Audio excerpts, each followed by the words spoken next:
Before there was a Canada, before there were borders drawn across maps, before anyone put a name to the rivers or the mountains or the vast plains stretching toward a horizon no explorer had ever seen, there were people here, not hundreds of them, not thousands, millions.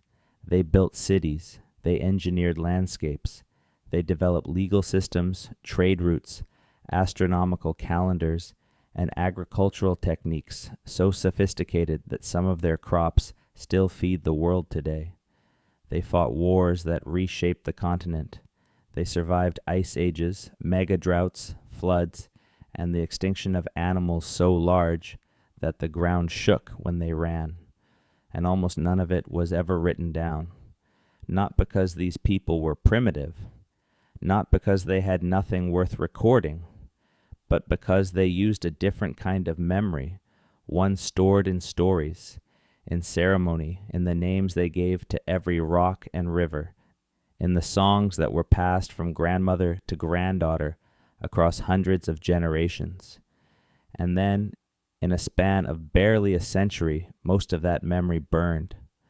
What we are left with are fragments, bones in the dirt, seeds in the soil, a stone wall in the shape of a turtle, a copper blade found 1,000 miles from the nearest copper deposit, a child buried with red ochre, paint covering her body, resting in a grave that predates the pyramids of Egypt by 4,000 years. This is the story of the 10,000 years that came before the history books, the 10,000 years that most of us were never taught, the 10,000 years that archaeologists, geneticists, linguists, and indigenous knowledge keepers are only now beginning to reconstruct, piece by painstaking piece. It is one of the most astonishing stories on earth, and almost no one knows it. If you want to keep going deeper into the forgotten histories that shape the world we live in today, subscribe to this channel. Every week we go further back than the textbooks do. Hit that subscribe button and make sure to turn on notifications so you never miss a video. Now let us get back to the story. To understand what was lost, you first have to understand how long people have actually been living in the land we now call Canada. The official story, the one most of us learned in school, goes something like this. About 15,000 years ago, the last great ice age was ending. As massive glaciers retreated northward, a land bridge appeared between what is now Siberia and Alaska. Nomadic hunter-gatherers followed the mammoth herds across this bridge, moved south through an ice-free corridor between two receding glaciers, and gradually spread across North and South America. These were the ancestors of all indigenous peoples in the Western Hemisphere. They arrived around 12 to 15,000 years ago. They lived in small bands, moving with the seasons. They did not build cities or write books. And so, the story goes, there is no real history to speak of until Europeans arrived and began keeping records. Almost every part of that story is wrong, not a little wrong, not slightly oversimplified for the purposes of a school curriculum.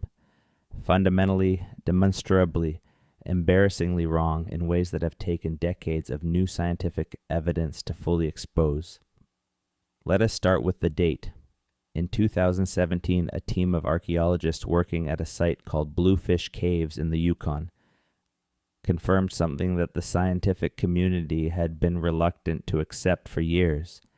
The animal bones recovered from this site, bones bearing clear-cut marks made by stone tools, dated to 24,000 years ago, not 15,000, not 12,000. 24,000 years ago, during the height of the last ice age, when most of North America was buried under kilometers of glacial ice, people were already here. This was not a minor revision to the timeline. This was a seismic shift. 24,000 years ago, the ice-free corridor between the Laurentide and Cordilleran ice sheets did not yet exist. The land bridge was present, but the interior of the continent was impassable for most creatures, much less for small groups of human beings carrying children and food and the tools of their survival. If people were already in the Yukon at that time, they did not walk through the middle of the continent to get there. They must have come by sea. The coastal migration hypothesis, once considered fringe science proposed by researchers working against the grain of mainstream consensus, is now the dominant model among most researchers in the field. The Pacific coast of North America, even during the height of glaciation, likely had ice-free refugia, pockets of habitable land along the shoreline where people could have stopped, survived the winter, and moved on when conditions allowed. Small boats or rafts hugging the coastline, moving from one ice-free refuge to the next, could have carried the first Canadians down from Beringia and along the entire length of the Pacific coast in a matter of centuries. There is a significant problem with proving this, however. The coastline that those first travelers would have walked on, the beaches where they camped and caught fish and left behind the detritus of daily life, is now underwater. When the glaciers melted over the 10,000 years following the glacial maximum, sea levels rose dramatically. The coastal archaeological record of the earliest Canadians is sitting at the bottom of the Pacific Ocean, and we may never fully recover it. This is one reason that the evidence for the early coastal migration has been so long in coming. The archives are submerged, but we have other kinds of evidence. Genetic studies conducted over the past 2 decades have transformed our understanding of who those first people were and when they arrived.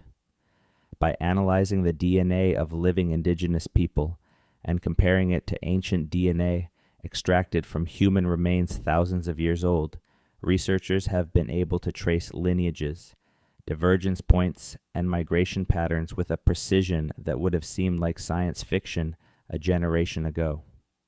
What the DNA tells us is this: the ancestral population that gave rise to all indigenous people in the Americas diverged from their Asian relatives somewhere between 25 and 40,000 years ago.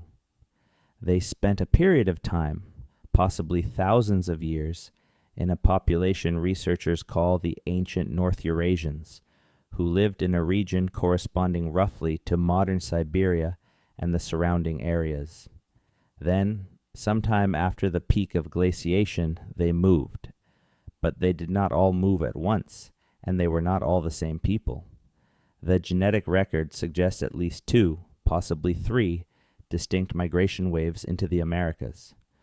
The first and largest wave gave rise to the vast majority of indigenous populations in both North and South America, a genetic family that encompasses almost every indigenous nation, from the Inuit to the Inca. A second wave, genetically distinct from the first, is associated with the ancestors of the Na-Dene-speaking peoples, including the Dene nations of northern Canada, the Tlingit of the Pacific coast, and much later, the Apache and Navajo in the American Southwest, who migrated there from an ancestral Na-Dene homeland in the north. A third wave, the most recent, brought the ancestors of the Inuit and Yupik peoples, who spread across the Arctic Rim thousands of years after the first 2 populations had established themselves. These were not random wanderings. These were organized, deliberate, multi-generational movements of populations who understood their environment with extraordinary sophistication. They knew the coastlines. They understood the seasons. They developed technology suited to each new landscape they entered, modifying their tools, their food strategies, their shelter systems, and their social organization in response to conditions that changed as they moved south and east and into every environment the continent offered. And when they arrived in what is now Canada, they did not find an empty continent. They found each other. The 10,000 years that followed the end of the last ice age in Canada, roughly 8,000 BCE to 1,000 CE, represent one of the most dynamic and complex chapters of human history on Earth. Populations grew, cultures differentiated, languages multiplied and diversified, trade networks formed and expanded and shifted, belief systems developed and matured, political structures emerged and changed and collapsed and reformed in cycles of innovation that we are only beginning to trace. All of it happened. Almost none of it was written down in a form we could read, and what was not written down is now, slowly and painstakingly, being dug out of the ground. The oldest confirmed burial in Canada tells us something important about the people who were here before recorded history even begins to hint at their existence. At a site in British Columbia called the Charlie Lake Cave, archaeologists found the remains of a young child. The child was buried approximately 9,000 years ago in a grave that had been carefully prepared. Ochre, the red iron oxide pigment that appears in ancient human burials all over the world and seems to be associated everywhere with beliefs about the afterlife and the spiritual significance of blood and fire and renewal, had been sprinkled over the body. A bead made from an animal tusk had been placed with the child. The burial was deliberate. The care was unmistakable. This was not the behavior of people who lacked culture or belief. This was the behavior of people who mourned their dead, who believed in something beyond this life, who had rituals and traditions and ways of marking the moment when a person left the world and entered whatever came next. 9,000 years ago. The pyramids of Giza would not be built for another 6,000 years. The written word would not be invented for another 5,000 years. Agriculture was only just beginning in the ancient Middle East. And here, in what is now British Columbia, people were burying their children with ceremony and grief and the objects they believed the dead would need in whatever lay beyond. The Charlie Lake Cave child is not unique. Across Canada, ancient burials reveal a consistent picture of complex belief systems operating deep in prehistory, far deeper than any written source can reach. In Newfoundland, at the Port au Choix site, a cemetery associated with the maritime archaic culture contains the remains of more than 100 individuals, many buried with elaborate grave goods, including bone pendants, stone tools, harpoons, and effigies of birds and sea creatures carved with extraordinary delicacy. The maritime archaic people who lived along the Atlantic coast from Labrador to Maine between 9,000 and 3,000 years ago practiced mortuary rituals that were sophisticated, consistent across centuries, and clearly tied to a rich spiritual worldview that we can only partially reconstruct from the objects they left behind. In Alberta, burials associated with what archaeologists call the Pelican Lake and Basant cultures reveal changing but continuous traditions of ritual interment going back several thousand years. The presence of medicine bundle components in some of these burials, the kinds of sacred objects that would have been assembled and maintained by ritual specialists, suggests that the ceremonial traditions of the plains peoples were already well developed thousands of years before European contact. These are not the burials of people without history. These are the burials of people whose history we simply have not yet learned to read in its full complexity.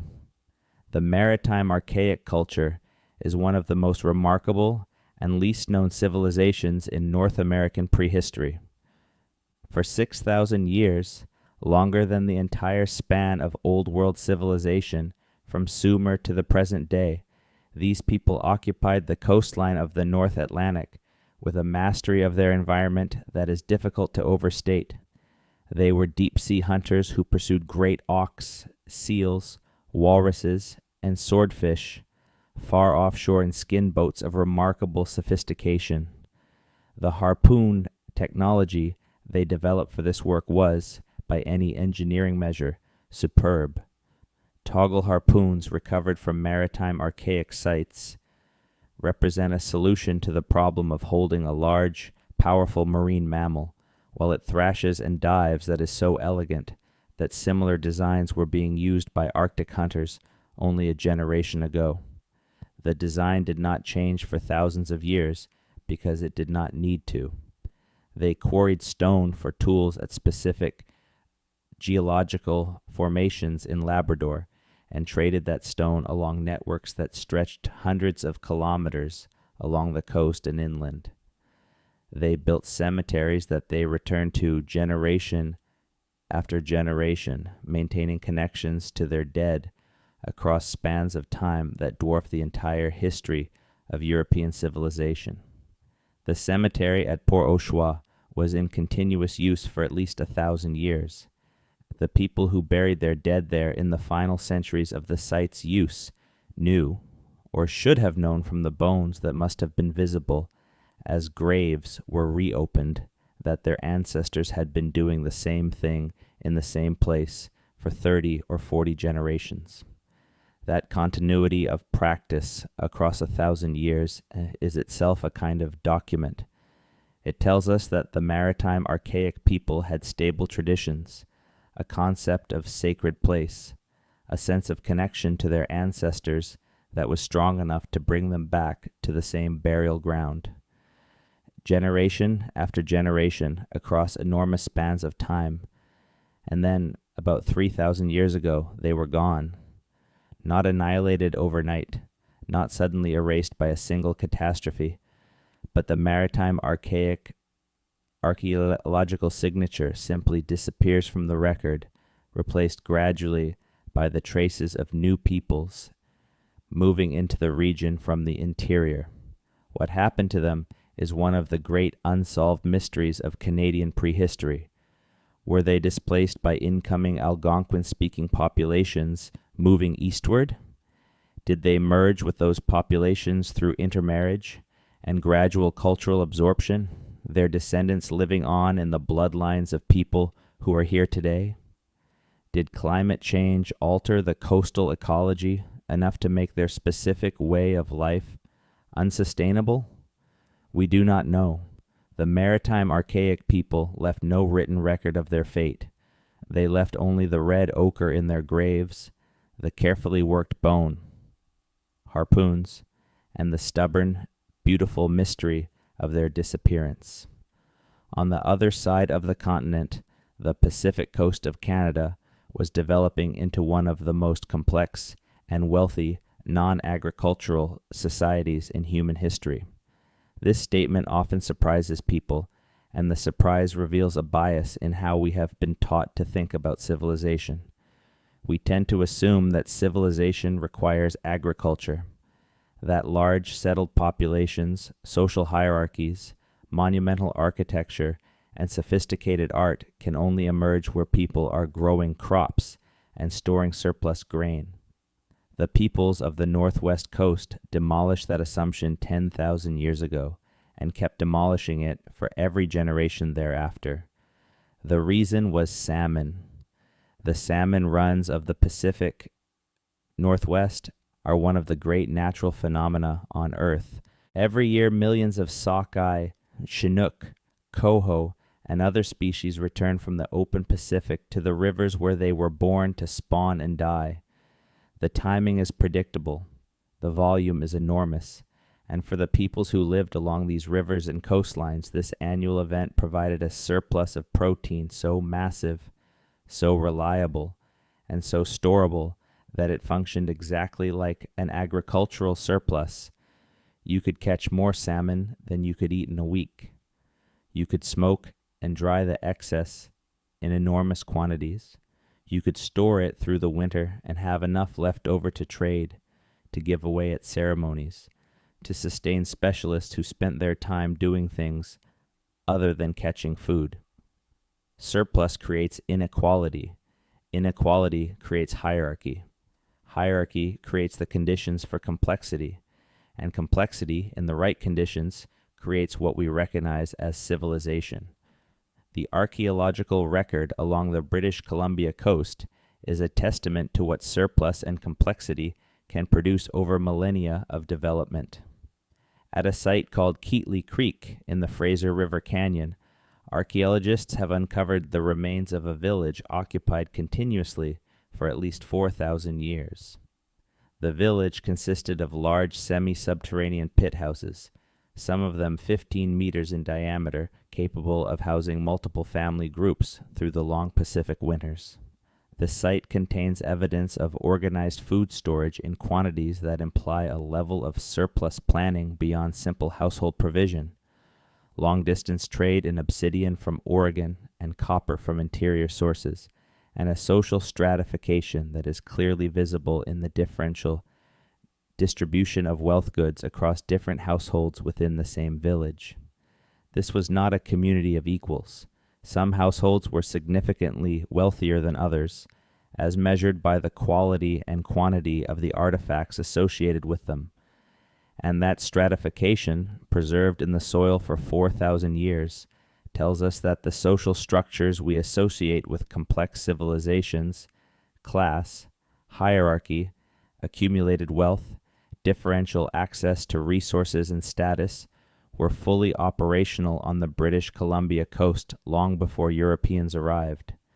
The site of Namu, on the central British Columbia coast, has been occupied by human beings for at least 10,000 years. 10,000. The layers of shell, bone, charcoal, and artifact at Namu represent one of the longest continuously occupied archaeological sites anywhere in the Americas. To dig down through those layers is to read 10,000 years of human adaptation, innovation, and cultural continuity in a single place. The people who fish those waters today are connected by an unbroken chain of ancestry and cultural practice to the people who were processing shellfish on that same coastline before the pyramids were built, before the Bronze Age, before writing was invented anywhere on Earth. The peoples who would eventually be known to outsiders as the Haida, the Tsimshian, the Hailtsuk, the Kwakwaka'wakw, the Nucha-Nulth, and their many neighbors and relatives were the heirs to this 10,000-year tradition. By the time Europeans first encountered the northwest coast in the late 18th century, these societies had been developing and refining their institutions, their art traditions, their legal systems, and their ecological management practices for a span of time that makes the history of European civilization look brief. They had perfected the art of the longhouse, developed from a simple sheltered structure into a multi-family dwelling of staggering scale, sometimes 60 meters long, its interior divided into family quarters by carved screens and hung with objects that told the genealogical history of every family that lived within. The longhouse was not just a house. It was a library, a courthouse, and a ceremonial space simultaneously. Every carved post, every painted screen, every object hanging from the rafters told a story that every resident could read, a story of ancestry and obligation and relationship that was as legally binding as any written contract. They had created the totem pole tradition. This is worth stopping on because totem poles are one of the most misunderstood objects in the popular imagination of North American history. They are not idols. They are not objects of worship. They are records. They are carved wooden monuments that encode genealogical information, historical narratives, and legal claims in a medium that can survive for generations in the climate of the Pacific coast. They are, in the most precise sense, a form of writing, a visual record system that trained readers can interpret with precision and that encodes exactly the kind of information: who owns what, who is related to whom, what events happened and when that any society needs to function. The potlatch, the ceremonial feast, and gift-giving system of the Northwest Coast peoples was the mechanism by which those records were publicly validated. In a potlatch, a chief or family of high status would host a feast that might last for days and give away enormous quantities of goods to their assembled guests. The guests witnessed the distribution. The guests remembered it. And that memory, held by dozens or hundreds of witnesses who were themselves honor-bound to testify accurately at future gatherings, served as a legal record of the transaction. Property rights, marriage agreements, political alliances, genealogical claims. All of these were validated and recorded through the potlatch system. The colonial Canadian government banned the potlatch in 1885. It was not legally restored until 1951. That 66-year prohibition was not an accident of cultural misunderstanding. It was a deliberate attempt to destroy the mechanism by which Northwest Coast peoples maintained their historical records, validated their property rights, and preserved the social order that had developed over 10,000 years.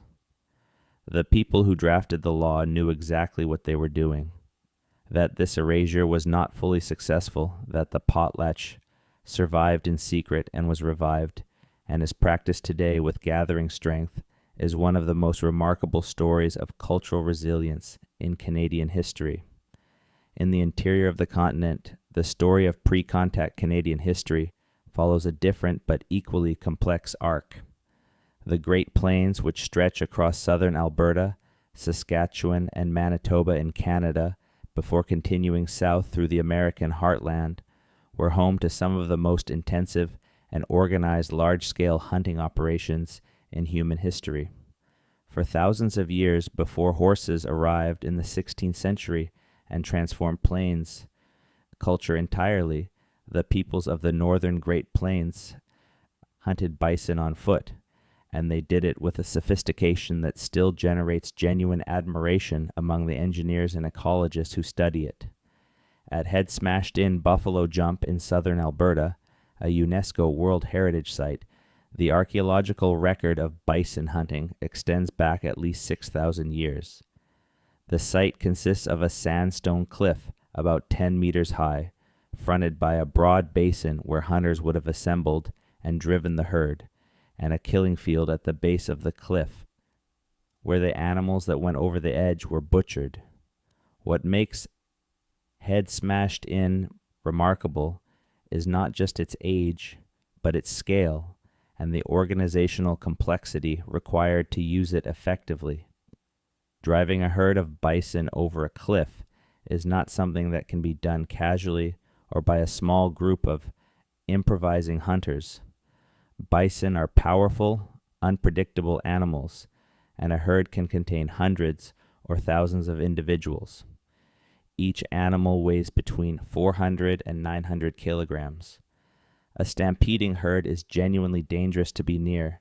To successfully drive a herd over a specific cliff edge requires months of preparation and coordination among multiple family groups or bands who would normally range across territories far apart.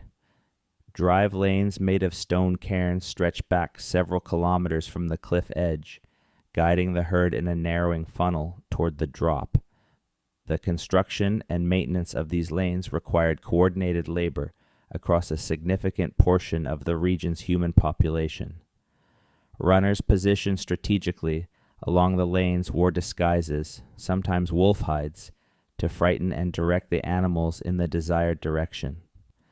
Decoys may have been used at the front of the herd to lure the lead animals towards the cliff. The timing had to be precise. A single mistake at any point could scatter the herd entirely, wasting months of preparation. The coordination required for a successful buffalo jump was, in every meaningful sense, an act of organizational complexity equivalent to any large-scale enterprise in the ancient world. The people who did this were not randomly wandering the plains in search of opportunistic meals. They were managing a landscape, working in organized social groups with specialized roles and clear leadership, planning across seasons, and producing a surplus of meat and hides and bone and sinew that sustained communities through the long northern winters. The bison jump at Head Smashed In was used continuously for 6,000 years. It represents one of the longest-running organized human operations in history, and it produced no written records in any form we have been able to recover. What survived is the bone, layer after layer of compressed bone in the killing field below the cliff, a library of tens of thousands of bison. Remains that archaeologists have spent decades learning to read. The bone tells us what species were hunted and in what proportions. It tells us the season of the hunt, because you can read the growth rings in the teeth of young animals like a tree's annual rings. It tells us the butchering techniques, which changed and refined over the millennia as the people who use the site developed more efficient methods. It tells us the relative abundance of different body parts, from which we can infer how the products of the hunt were divided and transported. It tells us, in short, a great deal about the economy, the technology, and the social organization of the people who use this site for 60 centuries. What it cannot tell us is what those people called themselves, what language they spoke as they prepared for the drive, what prayers they offered to the bison before the hunt began, what ceremonies marked the successful completion of a drive that fed hundreds of people for weeks, what songs they sang when they came back to the jump site after a winter, away and found everything as they had left it. That knowledge lived in language, and most of that language is gone. The medicine wheels of the northern plains add another layer to this mystery. Across Alberta, Saskatchewan, and the northern Great Plains, hundreds of these stone constructions survive in the landscape.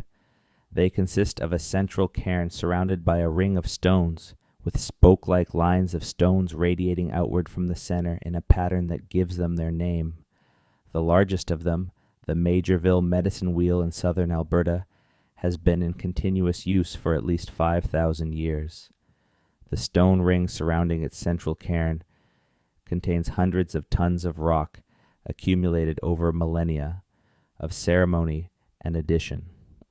What the medicine wheels were used for is still not fully understood, but the evidence that has accumulated over decades of study points toward at least a partial answer. Some of the wheels have clear astronomical alignments, their spokes pointing toward the rising or setting positions of significant stars on significant dates in the calendar.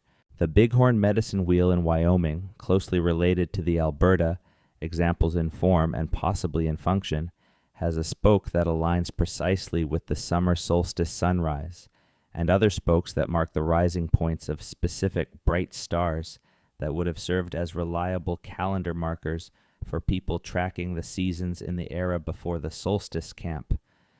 If the Alberta wheels operated on similar principles, they were astronomical observatories of considerable precision, calibrated over generations of patient sky watching to track the movements of stars and sun, with enough accuracy to serve as seasonal calendars for communities whose survival depended on knowing exactly when certain events would happen, when the salmon would run, when the caribou would migrate, when the first frost would come, when the bison would be in a particular valley. Astronomical knowledge of this kind is not casual or accidental. To build a medicine wheel that accurately marks the summer solstice or the heliacal rising of Aldebaran, you need to spend years observing the sky, recording where the sun rises on specific dates, noting where the bright stars appear on the eastern horizon at dawn through the year. You need to transmit that accumulated observational knowledge to successors who will continue the project after you. You need an institution, a tradition, a social role dedicated to maintaining the knowledge across time. We have the wheels, we have the alignments. We do not have the institution that built and maintained them. We do not have the names of the astronomers, their methods, their teaching traditions, or the cosmological framework within which the sky's movements had meaning. The Alberta sky is full of stars that guided people for 5,000 years before anyone wrote down what those stars were called in the languages of the people who watched them. The tragedy of linguistic extinction in Canada is one of the most profound cultural losses in human history, and it is still happening. Before European contact, linguists estimate that somewhere between 50 and 70 distinct language families were spoken in what is now Canada. Not 50 to 70 languages. 50 to 70 language families, each as different from the others as English is from Chinese or as Arabic is from Japanese. Within each of those families, there were multiple distinct languages. Within each of those languages, there were regional dialects and specialized vocabularies. The total number of distinct languages spoken in pre-contact Canada may have exceeded 300. Each of those languages was not just a tool for communication, each was a complete cognitive framework, a unique way of organizing and perceiving reality that had been developed and refined over thousands of years in intimate relationship with a specific landscape and ecology. The structure of a language shapes what its speakers notice, what distinctions seem important, what relationships between things are easy to express, and what relationships require laborious circumlocution. The Blackfoot language is built on a verbal structure so different from European languages that scholars who specialize in it describe it as creating an entirely different experience of time, causality, and the nature of objects. In Blackfoot, the world is organized around processes and relationships rather than fixed things. An object does not exist as a static noun so much as it exists as a verb, something that is in an ongoing state of being what it is, embedded in its relationships with everything around it. This is not merely a grammatical curiosity. It represents a fundamentally different ontological framework for understanding physical reality, one that has interesting resonances with certain interpretations in modern physics. The Cree language, one of the most widely spoken Indigenous languages in Canada with hundreds of thousands of speakers across an enormous geographic range, contains embedded ecological knowledge of extraordinary precision. The names of plants and animals in Cree do not merely identify a species, they encode information about the behavior, habitat, seasonal patterns, and ecological relationships of that species in ways that amount to a compact field guide. A Cree-speaking elder walking through the boreal forest has access, simply through the names of what they observe, to a body of ecological information that took generations to accumulate and that exists in exactly that form in no other language. The Haida language contains vocabulary for distinctions in marine environments and marine life that modern marine biology is only beginning to appreciate. The linguistic categories that Haida speakers use for different kinds of marine substrate, for different weather and sea conditions, for the behavioral patterns of different marine species across seasons and locations, encode a body of knowledge about the Pacific Coast ecosystem that has no equivalent in any scientific literature. When a language dies, it does not just lose words. It loses ways of knowing. It loses categories of perception that no one who was not raised in that language can easily reconstruct. It loses ecological knowledge, medical knowledge, astronomical knowledge, psychological knowledge, all of it encoded in vocabulary and grammatical structure and idiomatic expression that cannot be simply translated into another language without losing most of what made it valuable. Of the 300 or more languages once spoken in what is now Canada, fewer than 70 remain in active use today. Of those, only a handful have more than a few thousand fluent speakers. Many are spoken by fewer than 100 people, most of them elderly. Without intervention of a kind, and on a scale that has not yet been fully mobilized, the majority of Canada's Indigenous languages will fall silent within a generation. This is not ancient history. This is happening now, in the present, in communities across the country. The loss of each language is not just a cultural tragedy. It is the destruction of an irreplaceable scientific archive. It is the burning of a library whose contents exist nowhere else. Here is the fact about pre-contact Canadian history that almost no one in mainstream education has ever been taught. The single most important context for understanding everything else in this story. When Europeans first arrived in what is now Canada, they were not encountering an untouched wilderness, inhabited by a sparse population of primitive nomads. They were encountering the devastated remnants of a catastrophe that had preceded them. The epidemics came first, not all at once, but in advance of sustained contact, spreading inland from the Atlantic and Pacific coasts, along the same trade networks that had carried copper and obsidian and shell beads across the continent for thousands of years. Smallpox, measles, typhus, influenza, diseases that were endemic in the disease pools of Europe and Asia, from which the peoples of the Americas had been isolated for at least 15,000 years, and against which they had no acquired immunity whatsoever. The consequences were catastrophic in the most literal sense of that overused word. The historical record contains explicit accounts of European traders and explorers arriving at villages where everyone had recently died, where the bodies lay unburied in the longhouses, where the surviving populations had fled in terror and confusion. The Pilgrims of Massachusetts fame chose the site of their colony, specifically because a recent epidemic had killed the people who had been farming the land there, leaving it cleared and ready for use. Samuel de Champlain found the St. Lawrence Iroquoian town of Stadacona, which Jacques Cartier had visited decades earlier and described as a substantial community, empty and abandoned.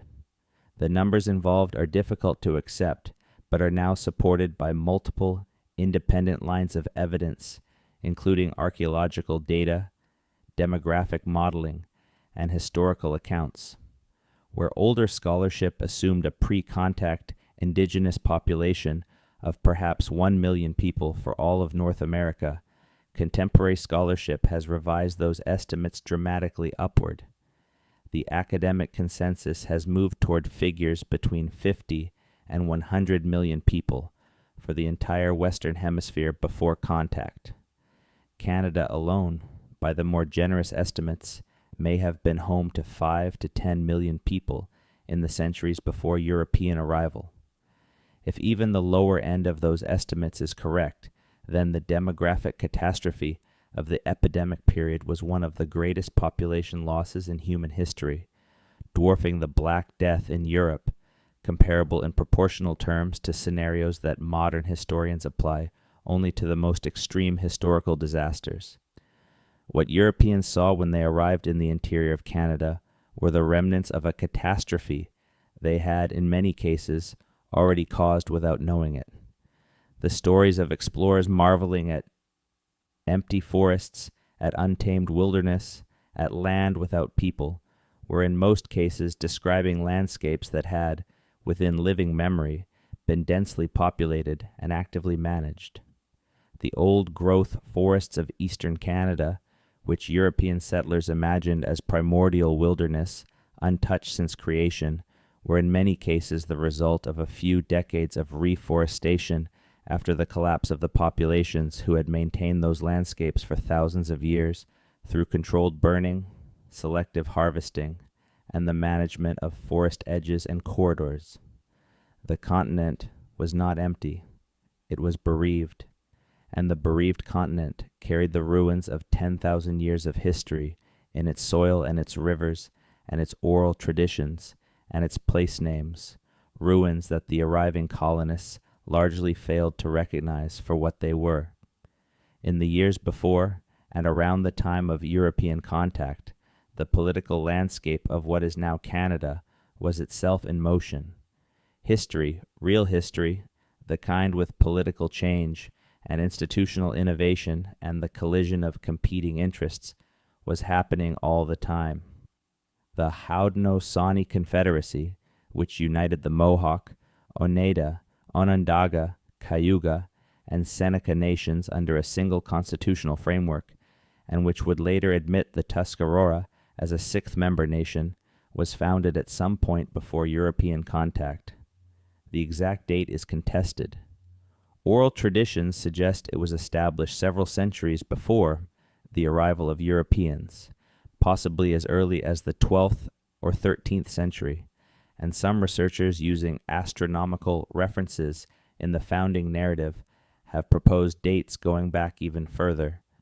The peacemaker, the founder of the Confederacy in oral tradition, is described as a man of miraculous birth who came to end a cycle of endless warfare among the 5 nations, bringing a message of peace based on principles of governance that replaced vengeance with law.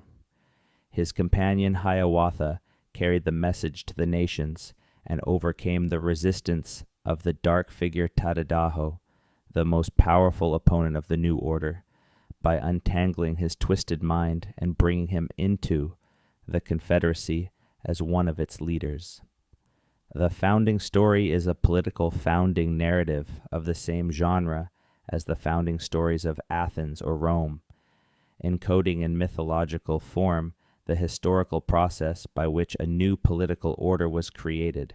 The great law of peace, the constitution that the peacemaker established, operated through a grand council in which representatives of each member nation, selected by the clan, mothers of their communities in a system that gave women significant political power, debated and reached consensus on matters affecting the entire Confederacy. No decision could be enacted without the unanimous agreement of all the member nations.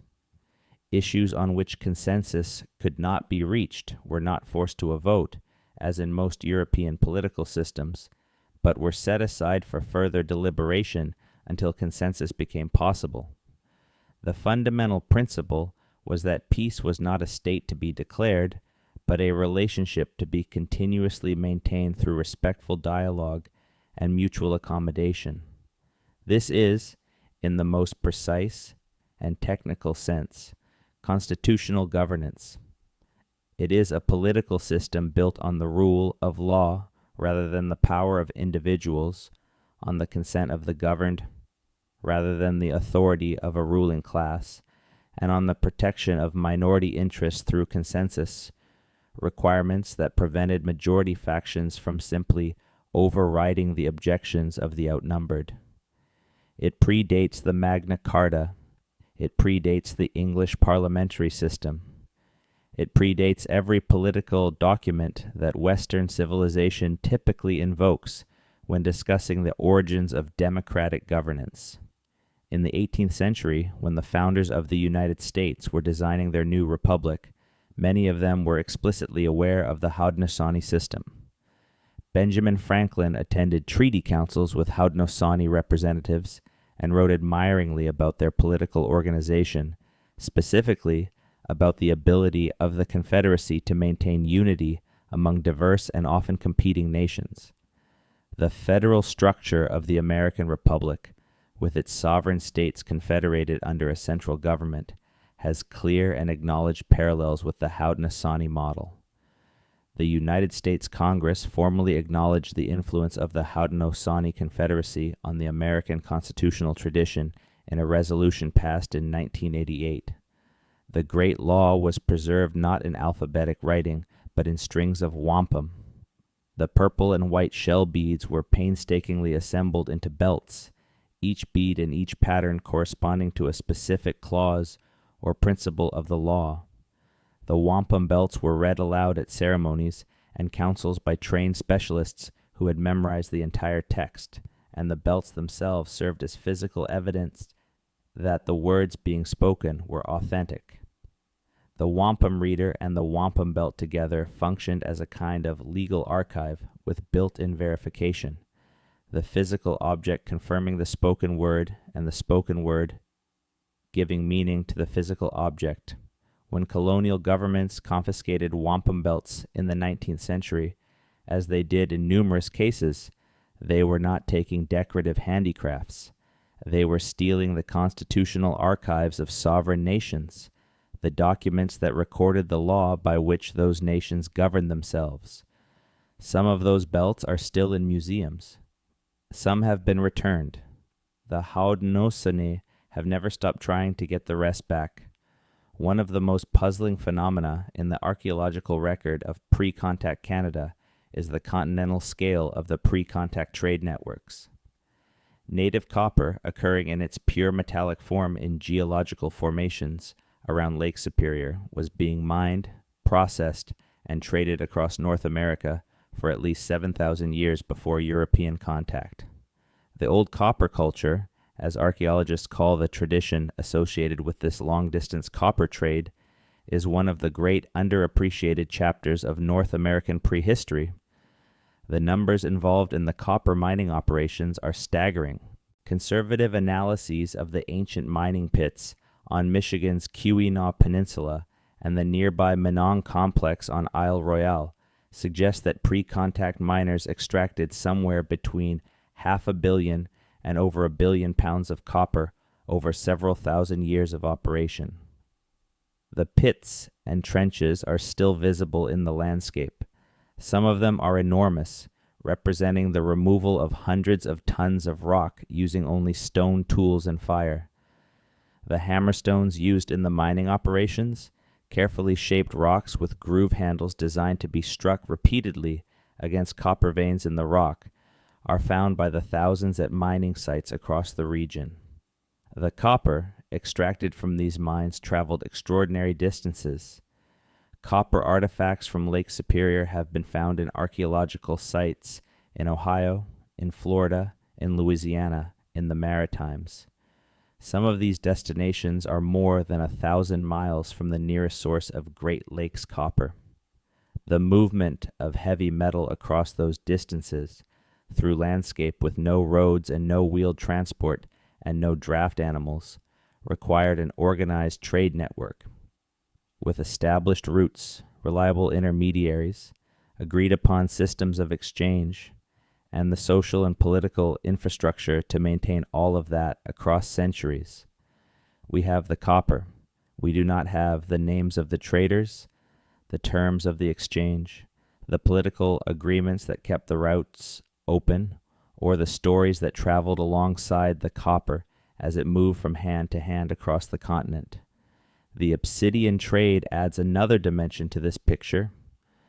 Obsidian, the volcanic glass used to make cutting tools of extraordinary sharpness, occurs at specific geological locations, primarily in the American West.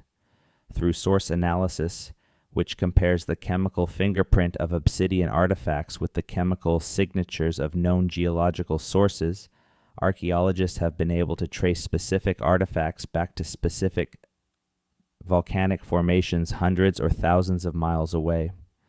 Obsidian from sources in Oregon appears in archaeological sites in southern Ontario.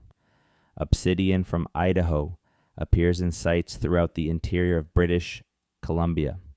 The combined picture that emerges from the copper and obsidian and shell and other traded materials is of a continent crisscrossed by trade routes that connected peoples from the Arctic to the Gulf of Mexico, from the Pacific coast to the Atlantic. The economic integration of pre-contact North America at the peak of the trade network's development was probably more extensive in geographic terms than the contemporary trade networks of ancient Eurasia. No one kept written records of it. The memory of it lived in the oral traditions of the trading nations, in the specialized knowledge of the traders who knew the routes and the peoples and the customs of exchange, in the ceremonies that sealed agreements and validated relationships across cultural boundaries. Most of that memory is gone.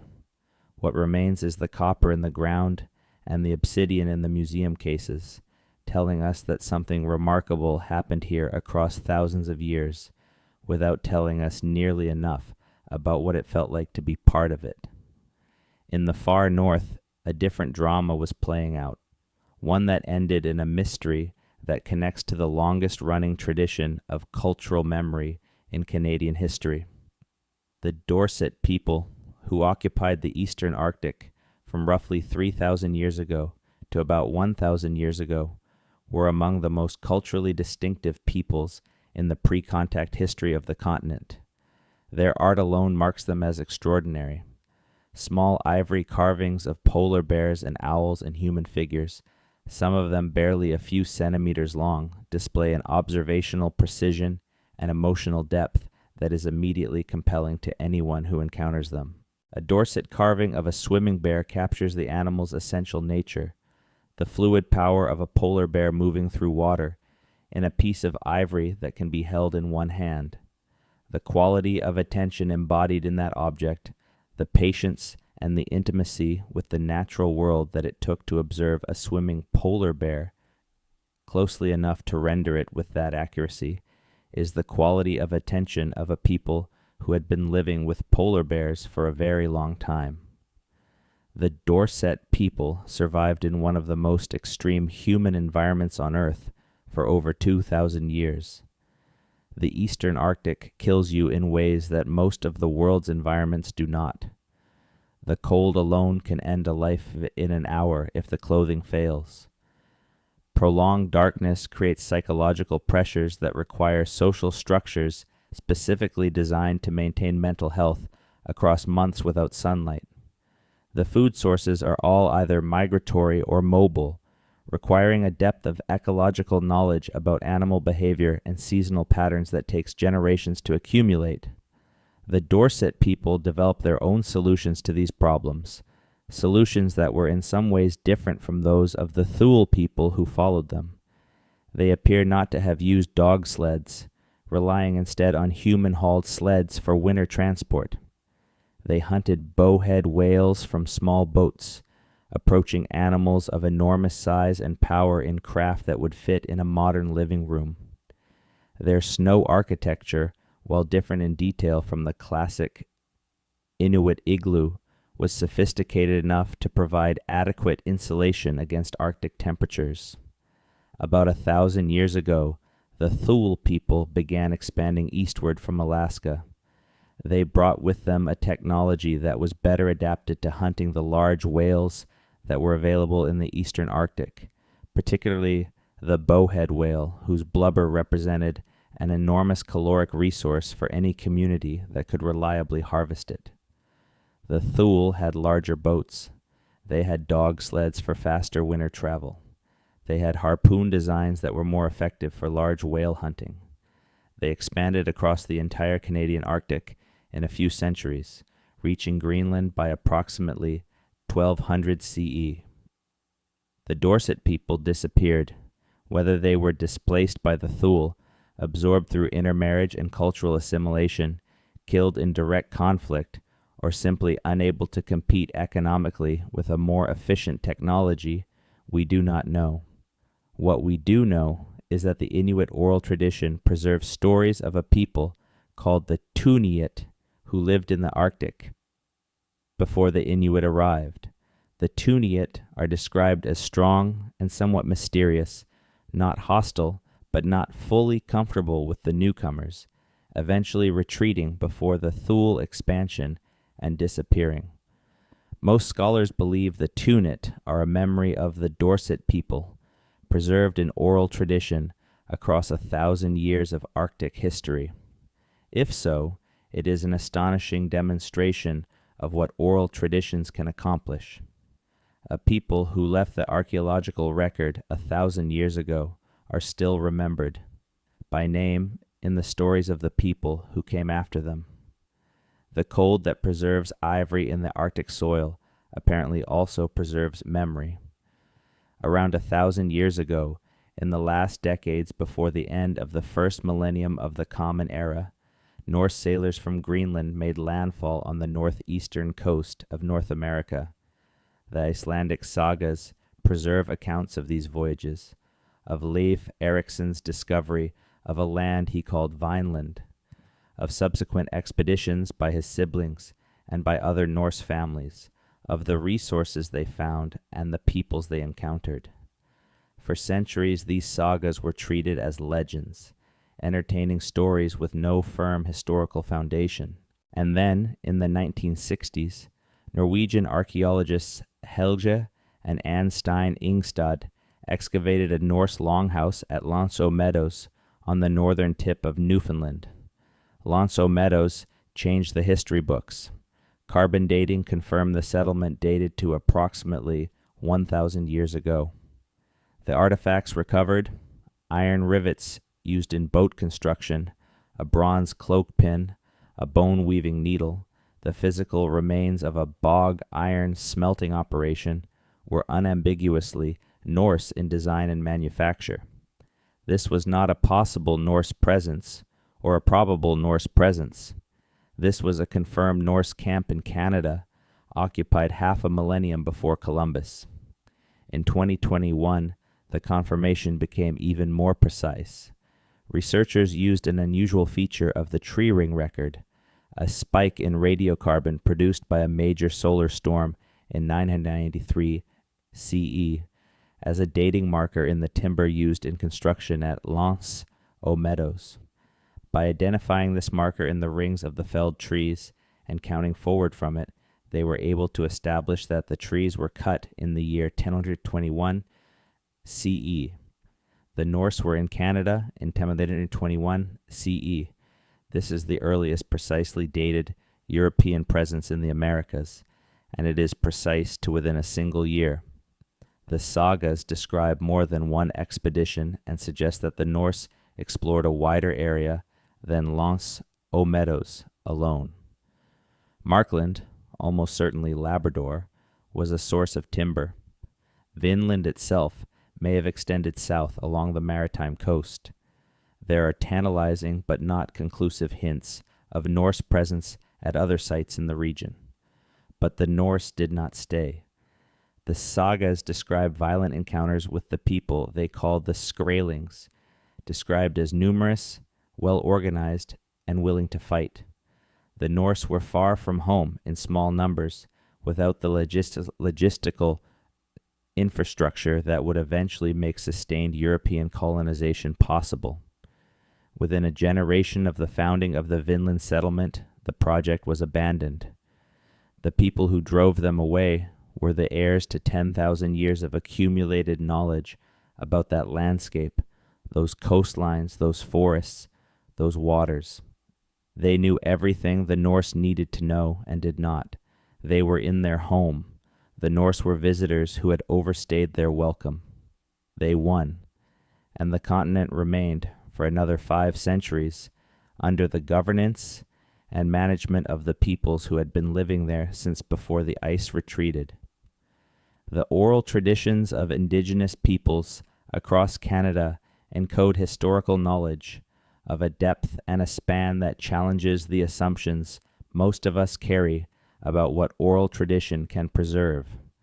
The Haida oral tradition preserves what appear to be accurate descriptions of a coastline that existed during the last glacial maximum, more than 12,000 years ago, when sea levels were low enough that Haida Gwaii was significantly larger and in some places connected to the mainland.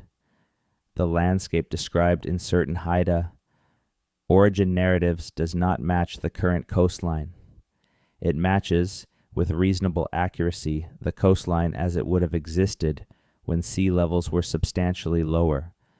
If those descriptions preserve genuine geographical memory rather than coincidental similarity, they represent an oral historical record, maintained with accuracy across 12,000 years, through the end of the Ice Age, through dramatic coastal transformation, through all the political and demographic upheavals of 12 millennia. The geological cataclysm known as the Missoula floods, which swept across the Pacific Northwest repeatedly between approximately 15,000 and 12,000 years ago, as ice dams holding back massive glacial lakes burst repeatedly under the pressure of accumulated meltwater, was one of the most dramatic events in the natural history of North America. The floods released walls of water hundreds of meters high. They scoured the Columbia Plateau to bedrock.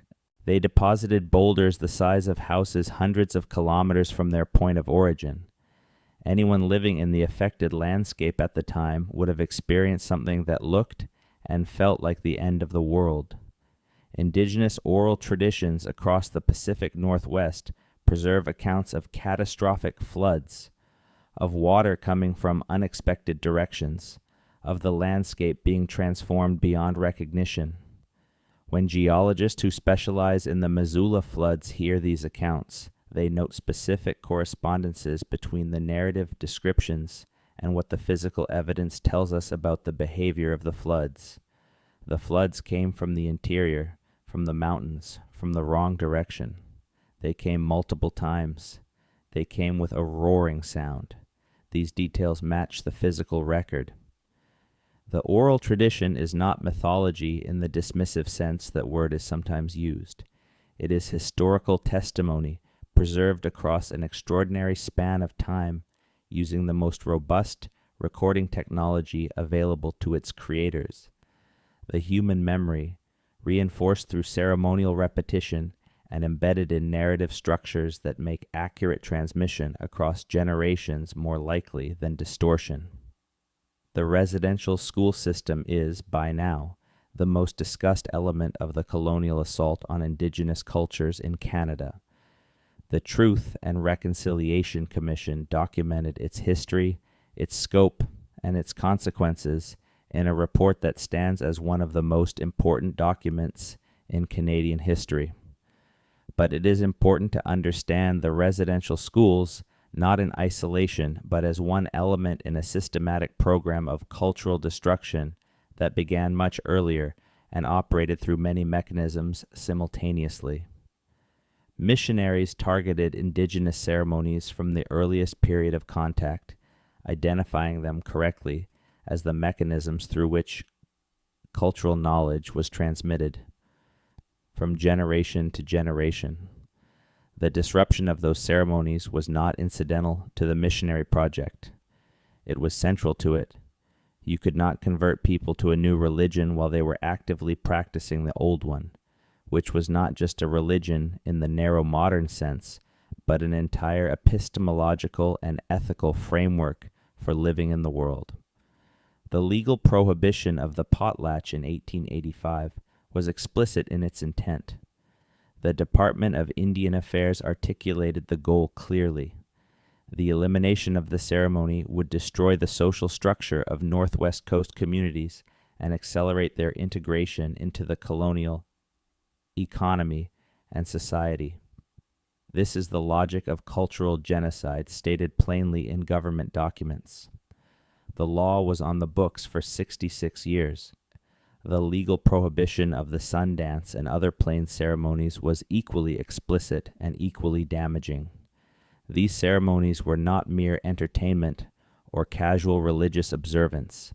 They were the occasions on which knowledge was transmitted, history was recounted, legal agreements were renewed, and the social fabric of plains communities was repaired and strengthened.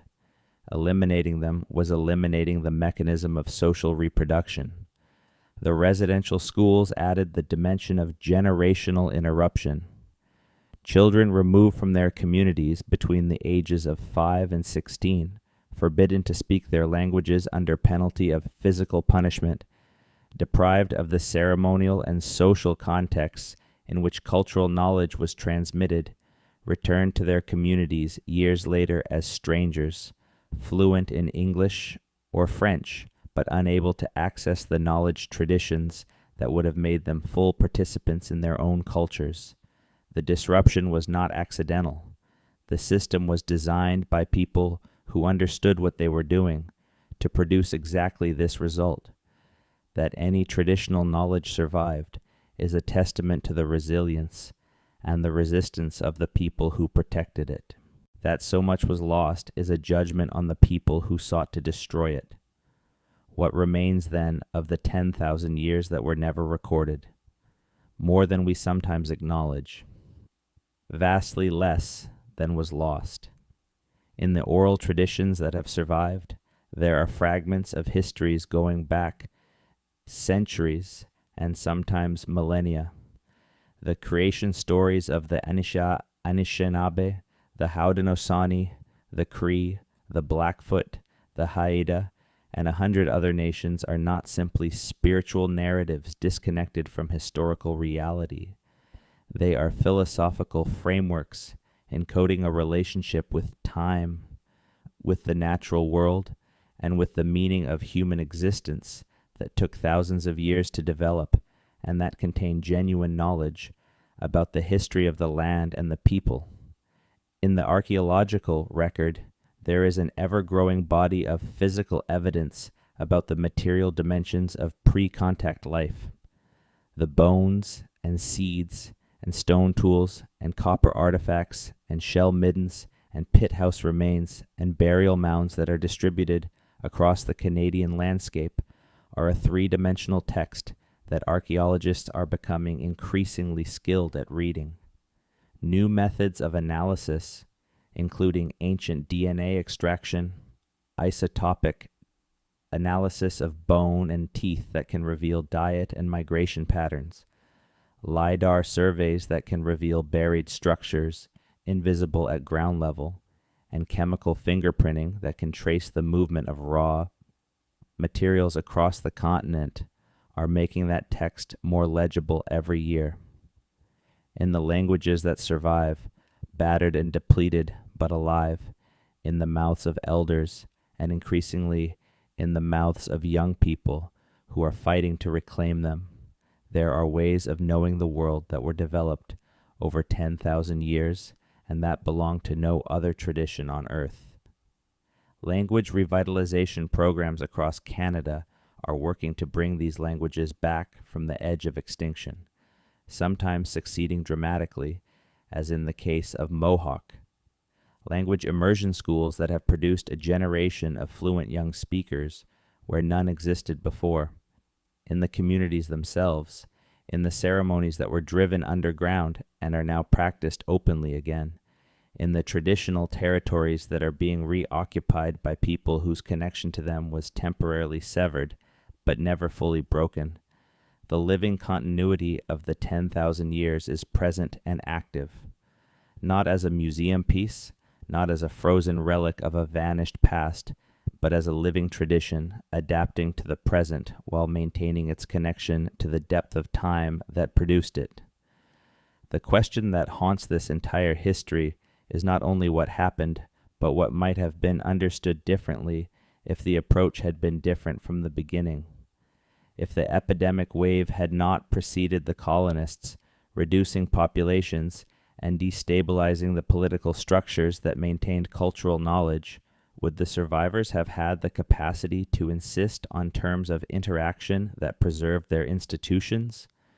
If colonial governments had recognized indigenous political systems as valid sovereignties rather than treating them as obstacles, would the knowledge systems those political structures maintained have survived into the present with their full depth intact?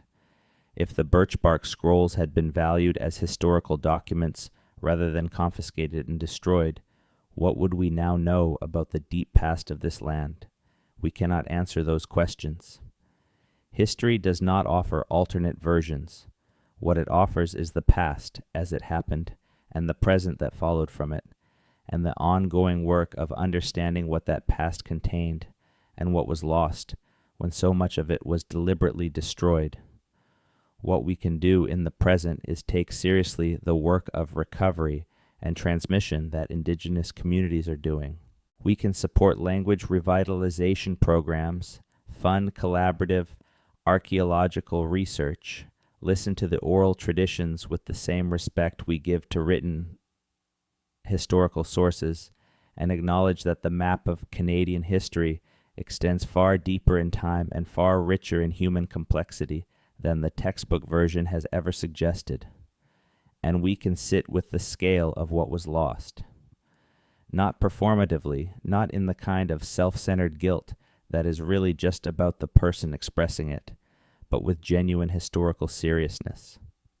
10,000 years of human experience, innovation, suffering, love, art, politics, philosophy, and knowledge accumulated in this landscape.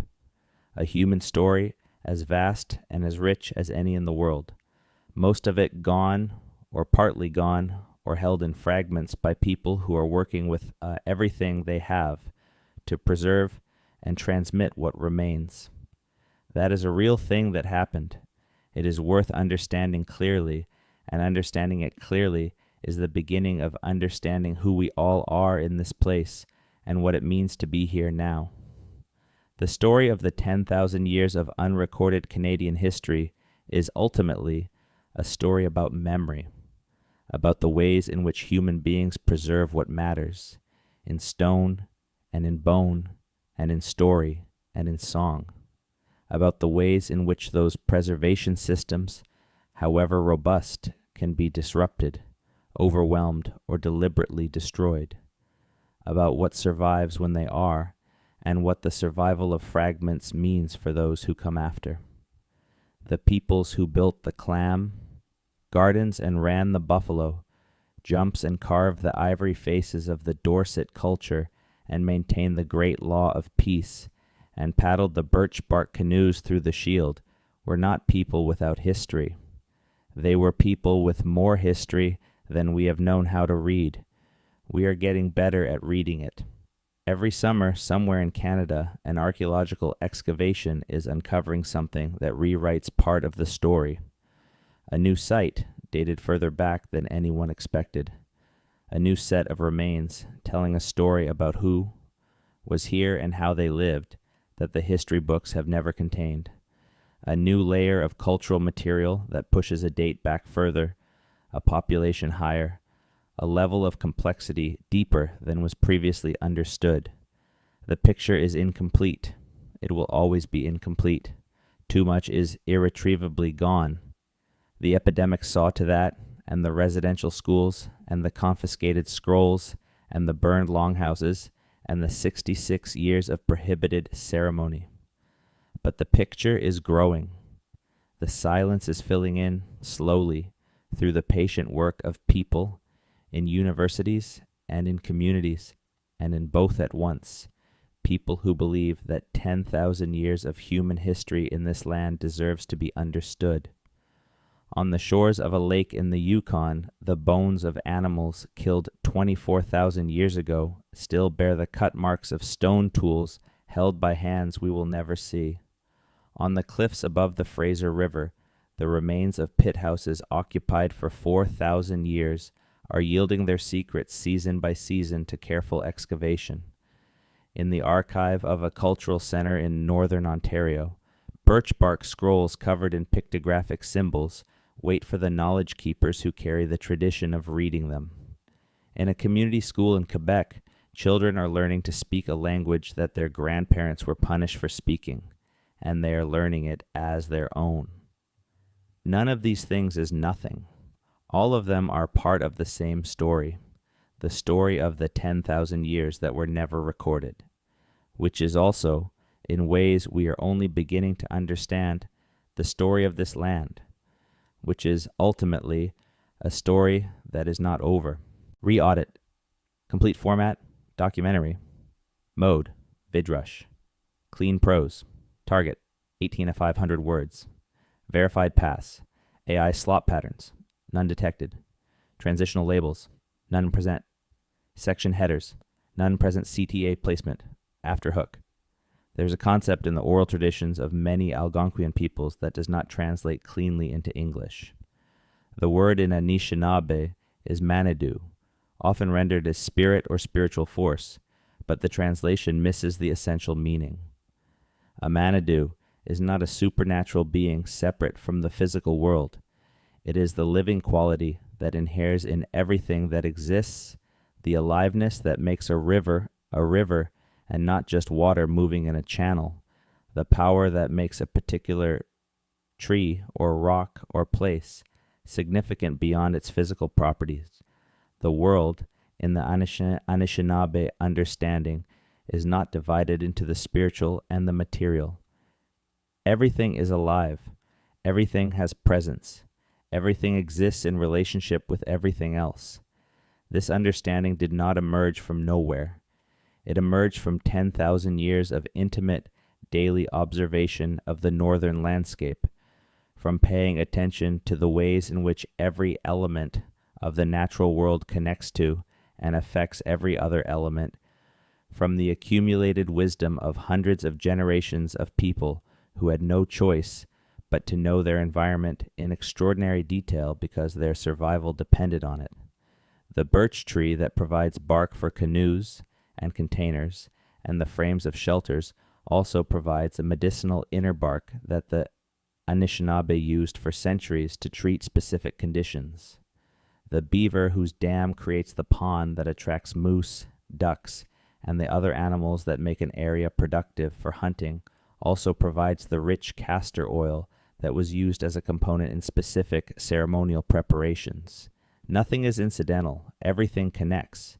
This is not primitive thinking. This is the accumulated wisdom of long engagement with complex systems, the kind of wisdom that ecologists today spend careers trying to reconstruct from fragmentary data that indigenous peoples maintained as living knowledge for millennia. The emerging field of ethnoecology, which attempts to recover traditional ecological knowledge from surviving oral and ceremonial traditions, is beginning to demonstrate just how scientifically accurate and practically valuable that knowledge is. Studies of traditional Cree fire management practices in the boreal forest, for example, have shown that the controlled burning conducted by Cree hunters over centuries and millennia produced specific ecological conditions that benefited both the hunters and the broader ecosystem, creating the forest age structure and species composition that supported the greatest diversity and abundance of the animals on which the Cree depended. The burning was not random. It was a sophisticated form of landscape management calibrated through generations of observation to produce specific outcomes.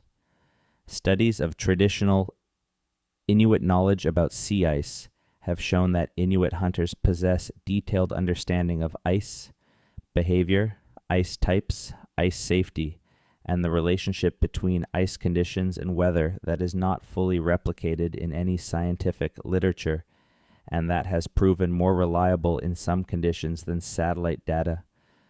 This knowledge was developed over thousands of years of traveling on sea ice and has been transmitted through oral tradition, through the teaching of children by their parents and grandparents, through exactly the kind of intergenerational knowledge transfer that the residential school system was designed to disrupt.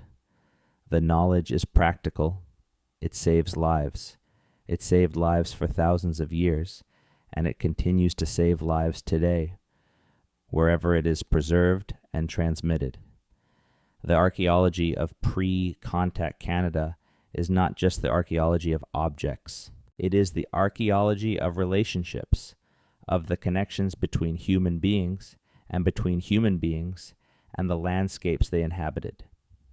At a site in Alberta called Wally's Beach, archaeologists have found evidence of human hunting of large Pleistocene animals dated to approximately 13,000 years ago. The site contains the bones of horses, camels, and possibly mammoths, bearing cut marks and impact fractures consistent with human butchering. The site sits on what was once the bed of a glacial lake, preserved under a layer of sediment that protected it from the erosion that has destroyed most surface sites of comparable age. What is remarkable about Wally's Beach is not just the age of the evidence, but the window it opens onto the moment of first encounter between the arriving human populations and the animals of the Pleistocene that had never before encountered human predators. The horses and camels of North America, which had evolved on the continent over millions of years, had no evolved wariness of bipedal hunters. They had no reason to flee from creatures that approached on foot, moving slowly without the massive size or the obvious predatory features of the large carnivores they had learned to avoid. They could, in some cases, be approached closely. The extinction of North American horses, camels, ground sloths, mastodons, mammoths, and numerous other large mammals over the period between roughly 15,000 and 10,000 years ago coincides with the expansion of human populations across the continent. Whether human hunting was the primary driver of these extinctions, or whether the climate changes associated with the end of the Ice Age were more important, or whether the interaction of both factors created a tipping point, remains actively debated. What is not debated is that the people who were here in that period were sophisticated hunters who were encountering animals that had never learned to fear them. The world that the first people of Canada inhabited was dramatically different from the world we know today. It was a world with elephant-like mastodons in the forests of Ontario, with horses in the prairies of Alberta, with giant ground sloths browsing in the shrublands of British Columbia, with short-faced bears, the largest terrestrial carnivore in North American history, ranging across the entire continent. The oral traditions of some indigenous peoples contain descriptions of animals that do not match any living species, but do match extinct Pleistocene megafauna. Whether these descriptions preserve genuine memories of actual encounters or are independent mythological constructions cannot be definitively established, but the possibility that some oral traditions preserve accurate descriptions of animals that went extinct 10 or 12,000 years ago is taken seriously by some researchers. The world that the first people of Canada entered was richer in large animals and more dangerous in its large predators than anything living here today. Adapting to that world, managing relationships with it, eventually contributing to its transformation through hunting and fire and the indirect effects of human presence, was the work of the first millennia of Canadian human history. The story of the Great Dying must be told with full honesty about what we know and what we do not know. We know that the epidemics were catastrophic. We know the diseases involved. We know the rough magnitude of the population loss, even if the exact numbers will always be uncertain. We know that the populations that survived the initial epidemic waves faced additional waves that continued for generations. What we know less well is the texture of the experience, what it was like in the communities that were swept by smallpox or measles or typhus to lose half the village in a month, what the survivors did with the dead when there were too many of them to bury in the traditional way, how the political structures bent and broke under the pressure of repeated catastrophe, how the people who survived made sense of what had happened to them. Some accounts survive. The recollections of the Wendat people in the Jesuit relations, the annual reports of the Jesuit missionaries working in what is now southern Ontario in the 17th century, contain descriptions of epidemic disease moving through Wendat communities that are harrowing to read. The Jesuits were careful observers, and they were present during the epidemics of the 1630s that killed between half and two-thirds of the Wendat population in a few years. They describe villages where the dead could not be buried fast enough, where the survivors were too sick and too few to perform the traditional funeral ceremonies, where the social structures that had governed community life for generations were strained to the breaking point. What the Jesuits could not describe with equal clarity was what the experience looked like from the inside, from the perspective of the Wendat themselves. The Wendat did not leave written accounts of the epidemics. They left the ruins of their towns, abandoned after the attacks of 1649, that the demographic catastrophe had made it impossible to resist, and the fragments of oral tradition that survived the subsequent century of upheaval. The Wendat diaspora scattered survivors across the continent. Some went to Quebec City, where their descendants are still present. Some went south to join or be absorbed by the Haudenosaunee Confederacy. Some went west and north, eventually becoming the Wyandot of the American Midwest. Each fragment carried a piece of the knowledge that the whole had once contained. None of the fragments contained the whole. This is the pattern of knowledge loss under epidemic conditions. Not a single catastrophic erasure, but a slow fragmentation, each wave of disease removing more carriers of specialized knowledge, each generation of survivors having access to less of the tradition than the generation before them had possessed. The rivers of Canada are an archive. The St. Lawrence, the Ottawa, the Saskatchewan, the Athabasca, the Mackenzie, the Fraser, the Columbia, and hundreds of smaller rivers were the highways of pre-contact Canada, the routes along which people traveled and traded and raided and negotiated and maintained the relationships that held the pre-contact world together. Every major river junction was a meeting place, a market, a political gathering point. Every portage was a place where travelers had to interact, where news was exchanged, where the social fabric of the continent was maintained. The forks of the Red and Assiniboine rivers, where the city of Winnipeg now stands, was a meeting place for indigenous peoples for at least 6,000 years before the first European trading post was established there in 1738. 6,000 years of gathering, trading, negotiating, and ceremony at a single location. The accumulated human significance of that place, the stories and ceremonies and relationships that it had gathered over 6,000 years, was largely invisible to the Europeans who built their trading post and their city there.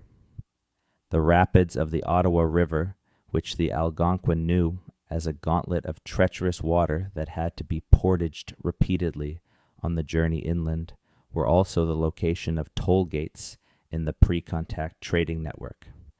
The Algonquin peoples who controlled the river controlled access to the interior and levied tribute from travelers who wanted safe passage. This is not primitive behavior. This is political economy, the use of geographical control to generate revenue and political influence. The same mechanism that made the Silk Road merchants wealthy and that gives modern canal operators their geopolitical leverage. The Algonquin management of the Ottawa River trade was a fact of political life in the region for generations before Europeans arrived. When Champlain sought access to the interior through Algonquin territory, he was navigating a political landscape that had its own rules, its own obligations, its own power dynamics. He needed Algonquin permission and Algonquin alliance. He got them by agreeing to participate in Algonquin military operations against the Haudenosaunee, a decision with consequences that reverberated through Canadian history for a century.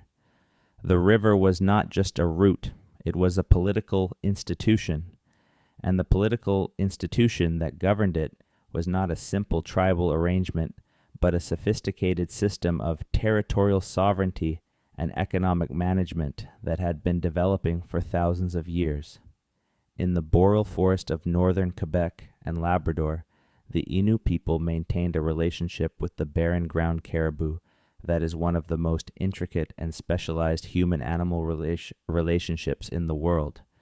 The Innu followed the caribou herds across thousands of kilometers of boreal and subarctic landscape on an annual cycle that took them from the coast in summer to the deep interior in winter and back again. The knowledge required to follow the caribou across that landscape is staggering in its detail. You need to know where the herds were last year and the year before and the year before that, because the herds shift their routes over time in ways that require long historical memory to anticipate. You need to know the terrain well enough to predict where the herds will cross a river or pass through a narrow valley, because that is where you will wait for them. You need to know the weather patterns of the interior well enough to travel safely through conditions that can kill you in an hour if you are caught without shelter. The Innu encoded this knowledge in stories, in the names of places, in the ceremonies that marked the beginning and end of the hunt, in the relationships of mutual obligation between hunters, and the spirit of the caribou that governed how many animals could be taken and how the taking had to be done. The Innu relationship with the caribou was not just economic. It was the organizing principle of their entire existence, the framework within which everything else, their social organization, their spiritual life, their understanding of the world was structured. When the Innu oral tradition is read carefully, it contains detailed geographical knowledge of the interior of Quebec and Labrador that has no parallel in any other source.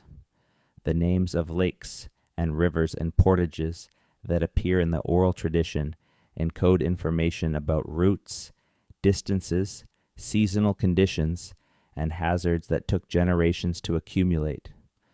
Some of this information has been used by modern wilderness travelers and by researchers mapping the pre-contact landscape of the region. Its accuracy, tested against the physical landscape, has generally been remarkable. The Innu were not wanderers on a featureless landscape. They were navigators on a landscape they had mapped in extraordinary detail across thousands of years of travel, a map encoded not in paper and ink, but in story and ceremony and the names of places. In the northwest, the Dean peoples of the Mackenzie River drainage developed one of the most extensive territory management systems in pre-contact Canada.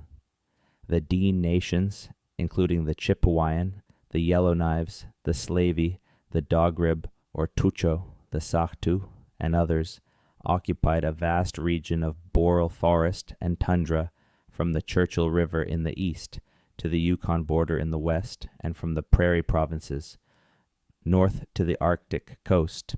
This is not a monolithic cultural group. Each of these nations had its own language, its own territory, its own political traditions, and its own specific adaptation to the particular environments within which it lived. But they shared a broad cultural framework and maintained complex diplomatic and trade relationships with each other across enormous distances. The Chipewyan occupied the transition zone between the boreal forest and the tundra, and their seasonal movements tracked the barren ground. Caribou herds that moved between the two zones. The knowledge the Chipewyan had of these movements, of the behavior of the herds, of the landscape over which the herds traveled, was the foundation of their existence. Chipewyan oral tradition preserves detailed knowledge of the barren lands, of routes and landmarks and seasonal conditions, that modern researchers mapping the region have found to be accurate to a degree that is difficult to explain except as the product of long engagement. Samuel Hearne, the first European to reach the Arctic coast of Canada, overland, in his journey from Churchill to the Coppermine River in 1771 and 1772, traveled with and relied entirely on a Chipewyan guide named Matanabe. Hearne's published account of the journey, one of the most remarkable travel narratives in Canadian history, makes clear that he would not have survived without Matanabe, whose knowledge of the landscape, the seasons, and the people of the region was total, and Hearne's was essentially zero. Matanabe chose the route, managed the relations with other Dene groups they encountered, determined the timing of each stage of the journey, and provided the diplomatic skills that kept the party safe in territories where European strangers would otherwise have been in danger. Hearne gets the credit in the history books for reaching the Arctic coast. Matanabe got him there, and Matanabe's knowledge, the knowledge that made the journey possible, was the knowledge of a people who had been traveling that landscape for thousands of years before Hearne was born. The archaeological record of pre-contact Canada contains some anomalies, some findings that do not fit neatly into any existing model of how history unfolded, and that open questions which may not be answerable with current evidence. The presence of Old World plants in pre-contact North American contexts has been debated for decades. Coconut is found on archaeological sites on the Pacific coast of British Columbia and is not indigenous to those latitudes. Some researchers attribute its presence to trans-Pacific drift, to the natural movement of coconuts on ocean currents that could theoretically carry them from Hawaii or other Pacific islands to the coast of British Columbia without human agency. Others have suggested pre-Columbian contact between the peoples of the Pacific coast and Polynesian sailors, noting that the Polynesian voyagers were the greatest ocean navigators in history, crossing thousands of miles of open Pacific in canoes, and that reaching the coast of North America from Hawaii would have been well within their capabilities. The sweet potato, a plant of South American origin, appears in archaeological contexts in Hawaii and other parts of Polynesia in a form that cannot be explained by accidental drift, and which almost certainly required human transport. This is now the strongest evidence for pre-Columbian contact between South America and Polynesia, and it implies that at least some Polynesian voyagers reached South America and returned with a useful plant. Whether they also reached North America, and whether the peoples of the northwest coast encountered these distant visitors, is unknown. The genetic data from some First Nations communities on the northwest coast shows what appears to be a faint signal of Polynesian or broader Pacific origin that cannot be easily explained by any known migration route. The signal is weak, and its interpretation is contested. It may be an artifact of ancient population structure in Asia that produces spurious similarities. It may be real evidence of contact. The question is not settled. These anomalies are reminders that the history of the pre-contact world was not isolated and static. The oceans were not barriers to movement for all peoples. The world before Columbus was not divided into fully separate hemispheres of humanity. Things moved. People moved. Connections were made across distances that seem impossible to us because we have underestimated the capabilities of the people who made them. The tradition of rock art across Canada is one of the most extensive and least understood bodies of visual documentation in the world. Pictographs, paintings applied to rock surfaces using red ochre mixed with animal fat or other binders, and petroglyphs, images carved or pecked into rock surfaces, are found across virtually the entire country. In the Canadian Shield alone, there are thousands of documented rock art sites representing an artistic and documentary tradition maintained over several thousand years. At sites like Agua Bay on Lake Superior, which is still a place of ceremony for Anishinaabe people today, pictographs depicting water serpents, canoe voyages, warriors, and other subjects that appear to record specific events or convey specific meanings cover the cliff face above the waterline. The interpretation of Canadian rock art is genuinely difficult, and the scholarly literature is full of disagreement about what specific images mean or what social function the art served. Some researchers approach it as purely ceremonial, the product of shamanistic vision quests in which altered states of consciousness produce specific visual experiences that were then recorded on stone. Others approach it as historical narrative, the visual equivalent of a written chronicle, recording specific events for future reference. Many contemporary indigenous scholars and knowledge keepers insist that both approaches miss the point, that the art cannot be understood outside the living tradition of the people who made it, and that the tradition carries the key to the meaning. What is undeniable is that the rock art represents thousands of years of intentional visual communication. People went to specific places, prepared pigments or sharpened tools, and applied images to stone surfaces in ways that required effort and deliberation. They were not decorating, they were communicating. With whom they were communicating and what they were saying is partly understood and partly not yet known. Some images appear to be astronomically significant, marking the positions of sunrise and moonrise on specific dates. Some appear to represent specific spiritual figures that recur in the oral traditions of the region.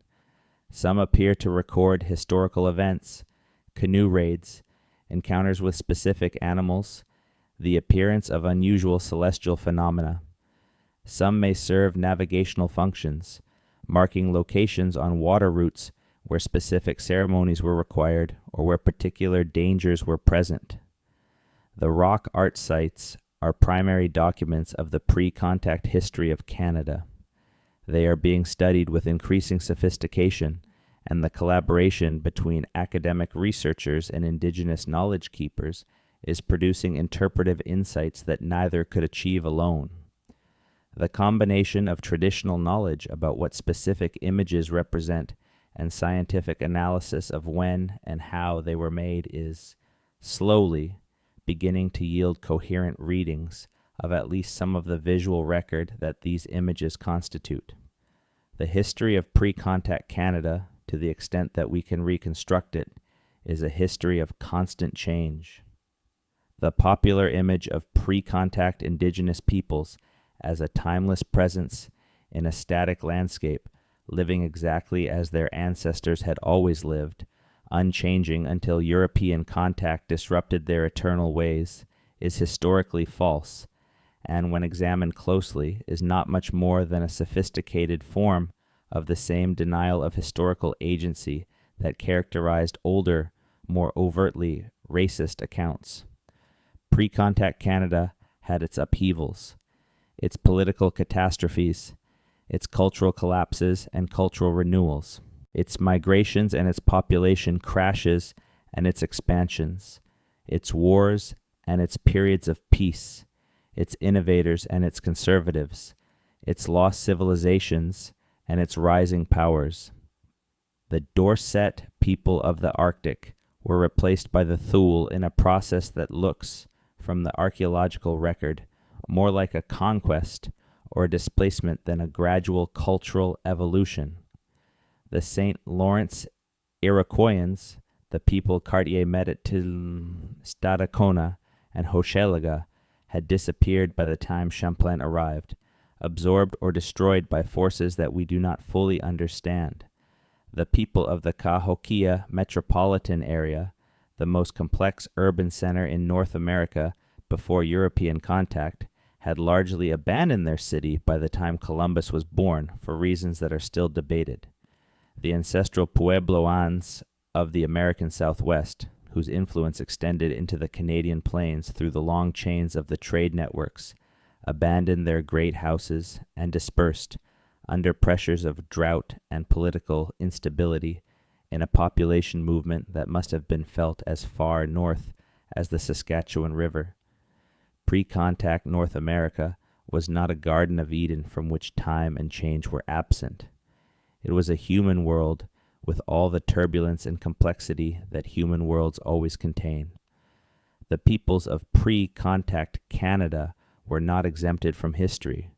They were making history continuously, generation after generation, across 10,000 years. What they were exempted from was the specific form of catastrophe that came with European contact, the epidemics, the dispossession, the systematic destruction of knowledge systems that had taken millennia to build.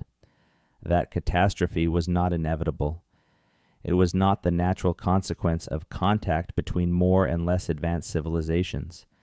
It was the consequence of specific choices made by specific people in specific historical circumstances, choices that could have been made differently. That they were not made differently is something that Canadians are still, in the early 21st century, reckoning with.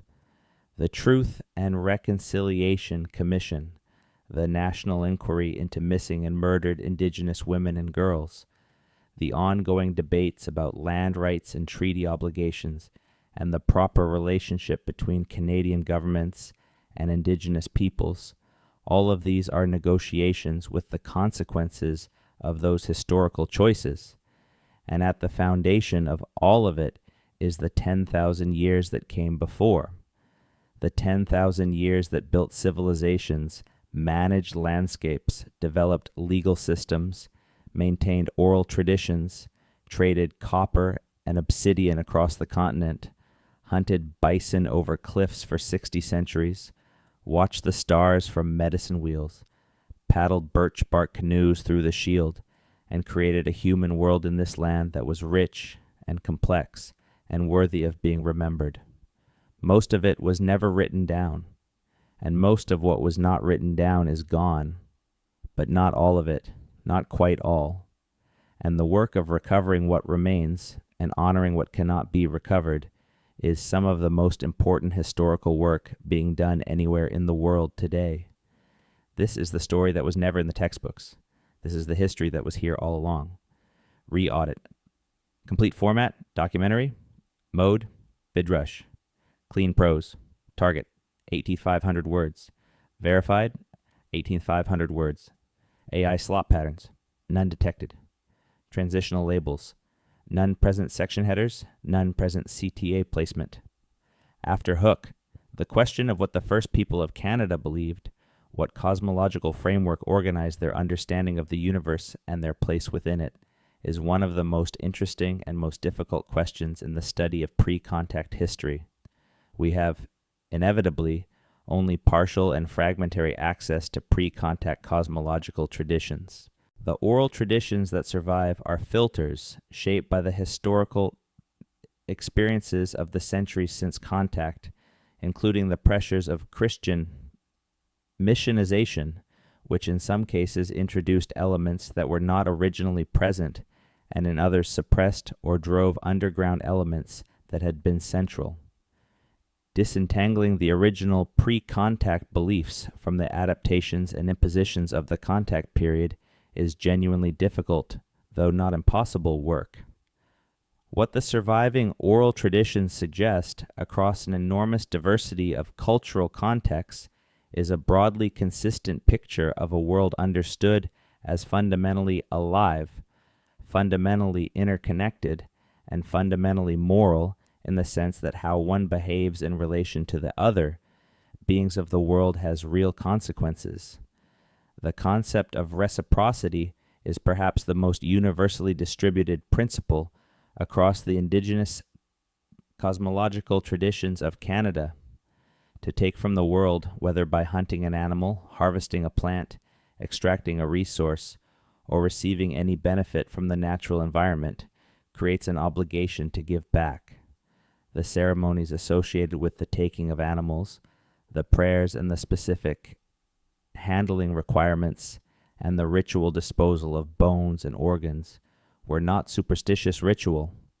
They were the practical expression of a theory of sustainability grounded in the understanding that the populations of animals and plants that the hunters and gatherers depended on were not infinite, and that maintaining those populations required a relationship of mutual respect and reciprocal obligation. Modern ecologists studying indigenous hunting practices have found that the ceremonial obligations associated with hunting in many traditions, which specified which animals could be taken, how many, at what seasons, and under what conditions, functioned as effective wildlife management strategies calibrated over generations of observation. The obligation not to take more than the land could replace was not simply a spiritual principle. It was a practical conservation strategy of considerable sophistication. The idea that pre-contact peoples lived in a kind of ecological innocence, hunting and gathering without impact on the landscape, is as historically false as the idea that they were simple primitives without culture. Pre-contact peoples shaped their landscapes extensively. They managed them. They burned forests to improve the habitat for the animals they hunted. They cultivated plant communities along river corridors to ensure access to the medicinal and food plants they needed. They constructed fish weirs and clam gardens that altered the productivity of coastal environments. They were not passive in the landscape. They were active managers, and their management strategies, developed over thousands of years of careful observation and refined through the feedback mechanism of success and failure across generations, generally worked. The populations of the animals and plants they depended on were maintained at levels that could support human populations across long spans of time. That is the definition of sustainable management, and it is what they practiced. The contrast with what happened to those same populations after European contact, when commercial hunting and trapping and fishing, operating outside any framework of reciprocal obligation, reduced bison from tens of millions to fewer than 1,000, drove the great ox to extinction, and collapsed cod populations that had been stable for millennia, is instructive. The pre-contact approach worked better. The knowledge embedded in the ceremonies and the oral traditions that governed the relationship between human beings and the rest of the living world was, in practical terms, ecologically sound. The specific example of the beavers deserves more attention than it usually receives in Canadian history. Before European contact, the beaver population of Canada was enormous. Conservative estimates range from 60 million to 400 million animals living across the boreal forest and associated waterways. At the high end of those estimates, there were more beavers in pre-contact Canada than there are people in the United States today. The beaver was not a minor element of the ecosystem. It was the keystone species that shaped the entire hydrology of the country's interior. Beaver dams create wetlands. Wetlands filter water, regulate stream flow, provide habitat for enormous numbers of species, store carbon and peat, and reduce the intensity of droughts and floods. The Canada that the first European explorers entered was, in its interior, a landscape profoundly shaped by millions of years of beaver activity, and in its recent millennia by the management of beaver populations, by the indigenous peoples who depended on them. The Anishinaabe and Cree and other boreal peoples did not hunt beavers casually or indiscriminately. The management of beaver populations within family hunting territories was a serious matter, governed by specific rules and ceremonies. Hunters knew the productive capacity of the beaver lodges on their territory. They knew how many animals could be taken in a given season without compromising the ability of the colony to reproduce. The entire system of family hunting territories, the specific bounded areas within which particular families had hereditary hunting rights, was in part a mechanism for managing the beaver resource sustainably over long spans of time. When the European fur trade made beaver pelts enormously valuable, this management system was overwhelmed. The commercial incentive to take every beaver as quickly as possible before someone else did was incompatible with the traditional management framework. Within a century of the fur trade's establishment, beaver populations across the accessible boreal forest had been decimated. The wetlands began to drain. The hydrology of the landscape began to change. The ecological consequences of the beaver collapse were significant and long-lasting. The traditional management system that had maintained beaver populations for thousands of years was not a curiosity. It was a functioning ecological management institution, and its destruction had real consequences for the landscape that the first Canadians had shaped and managed with such care for so long. The copper tool found 6 years ago in a site in northern Manitoba, its context carefully established by the excavating team, dated to approximately 5,500 years ago. The analysis of its metal composition placed its source at the copper deposits of Lake Superior, roughly 1,500 kilometers to the south. 5,500 years ago, 1,500 kilometers. No roads, no horses, no wheeled vehicles, no permanent trails through country that floods in spring and freezes in winter and is crisscrossed with rivers that require either portaging or navigating in boats. The copper got there. Someone brought it. Or someone brought it part way and traded it to someone else who brought it the rest of the way through a chain of exchange that might have taken years or decades, and that passed the object through many different hands in many different communities along the route. This is the daily reality that the pre-contact trade network represents when you get down to the specifics. Not an abstract system, but a succession of specific acts, specific people, specific relationships, specific conversations in specific languages about what the copper was worth and what it would be traded for. All of those specifics are gone. Only the copper remains, sitting in a tray in a laboratory somewhere, its origin established, its journey unrecoverable. The question of how pre-contact trade worked in practice, what the terms of exchange were, what social obligations were created by trading relationships, how disputes were resolved, What happened when one party defaulted on an agreed exchange is largely unanswerable from the archaeological record alone. The oral traditions of trading peoples contain fragments of the answer, stories about the obligations of hospitality and the social consequences of dishonest dealing, principles of exchange embedded in ceremony and law, but the specific institutional details of how the continental trade network functioned are gone with the languages and the oral traditions that encoded them. What is clear is that it worked. 5,500 years of copper moving from its source to sites across the continent is evidence of a system that was resilient and effective across time spans that make modern economic institutions look temporary. Whatever kept it functioning, whether it was kinship networks, diplomatic agreements, the threat of violence, the social pressure of reputation, the spiritual obligations encoded in ceremony, or some combination of all of these, it worked long enough and well enough to move hundreds of thousands of copper objects across a continent.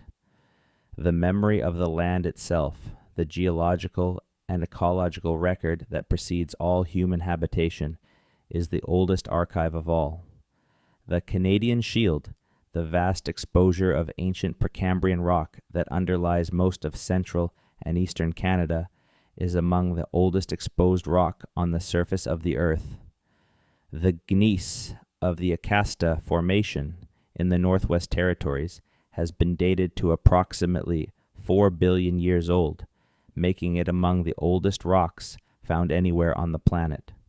The shield has been shaped by volcanic activity, by the collision of tectonic plates, by the grinding passage of multiple ice ages, by the weathering of billions of years of sun and wind and water.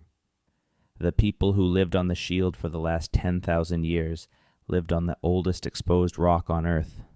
They traveled across it, built their fires on it, buried their dead in the thin soils above it, and read its features as a text that told them where the water was and where the game would be and where the safe campsites could be found. The shield is not a neutral substrate. It is a landscape with its own history, its own character, its own particular combination of challenges and resources, and the people who learned to live on it spent thousands of years in that learning. The shield is also where the great boreal forest grows, the vast subarctic forest that stretches from Newfoundland to the Yukon, and that is the largest terrestrial biome on Earth. The boreal forest is not a wilderness in the sense of being untouched. It has been shaped by the people who burned it and managed it and moved through it for 10,000 years. The patterns of tree species, the distribution of open ground and dense forest, the corridors of habitat that make certain areas better for certain animals, all of these were partly the product of intentional management by the peoples who lived there. The boreal forest is also the carbon store that stands between the current climate and a significantly worse one. The peat bogs of the boreal forest hold enormous quantities of carbon accumulated over thousands of years of slow organic decomposition. The management practices of the indigenous peoples who lived in and around those bogs, practices that generally did not involve drainage or large-scale combustion of the peat, maintain the integrity of those carbon stores. The loss of those management practices and the replacement of indigenous land management with industrial forestry and resource extraction has contributed to the degradation of those carbon stores and their reduced capacity to buffer the climate system. This is a direct connection between the 10,000 years of unrecorded history and the present. The knowledge that was encoded in the oral traditions and ceremonial practices of the boreal peoples was not merely culturally important. It was ecologically functional. Its loss has practical consequences for the health of the ecosystems that the rest of us depend on. The children who are learning indigenous languages in schools across Canada today are not just learning an academic subject. They are reconnecting with a cognitive framework, a way of being in the world that their great-grandparents were prevented from passing on by the force of law and the violence of institutions. The Mohawk language immersion schools that have been operating in Kanawaka and other Haudenosaunee communities for decades have demonstrated that full language revitalization is possible within a generation under the right conditions. Children who enter the immersion program speaking only English or French emerge speaking fluent Mohawk, not just as a second language, but as a first language of thought and expression. They grow into adults who can serve as teachers to the next generation. The chain of transmission that was broken by the residential schools is being repaired, link by link, with enormous effort and extraordinary dedication. Similar programs are operating or developing for dozens of other languages across the country. Michif, the mixed Cree French language of the Métis people, is being documented and taught. Tutcho and Dene Jatier are being taught in schools in the Northwest Territories. Inuktitut remains vigorous in Nunavut, where it is an official language of the territorial government. Cree is spoken by several 100,000 people and is one of the more robust indigenous languages in North America. The revitalization work is not easy. Languages do not spring back to full vitality simply because programs are created. The process requires decades of sustained effort, sufficient funding, enough fluent speakers to create the context in which children can use the language in real communication, rather than just in classroom exercises, and the community will to prioritize the language even when other pressures compete for time and resources. But when it works in a way that goes beyond the simple restoration of a communication tool. People who learn their ancestral languages report changes in how they experience the world, how they relate to the landscape, how they understand their own history. The language carries the knowledge that was encoded in it over thousands of years, and when a person acquires the language fluently, they acquire access to that knowledge in a way that no translation can fully replicate. This is the most direct form of historical recovery that is possible.